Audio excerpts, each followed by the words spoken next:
सी एवं रघु प्लान करी जीवन को धोखारे डकैथिबे मंगलसूत्र किनिबा पई किंतु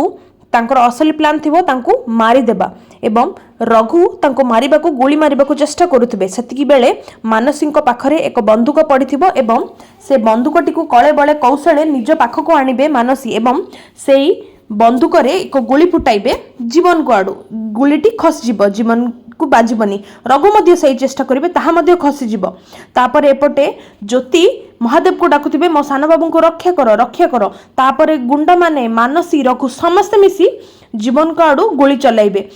जेमिति सेमिति करी जीवन बंची जिवे किंतु पछपटु मानसी एक ट्यूबलाइट आनी जीवन को मुंडरे पिटी देबे एवं हसिबे मने मने जे से जीती गले बोली एवं तापर जीवन तले पड़ जिवे एवं तांको मुंडरू क्षत होई खूब रक्त बोहिबो। तापरे से कहिबे जीवन को जे से कौन अछि से ज्योति पाखरे जहाँ मो पाखरे नाही तुमको मु बहुत भल पाउछि एवं तुम भाई मिछ प्रेग्नेंट हेबार नाटक कली किंतु तमे मोर कौनसी भल पाइबा को भी ग्रहण कलनि से कहिबे जे मो स्त्री ज्योतिर ना धरिबनी। तापरे मानसी रागी जाई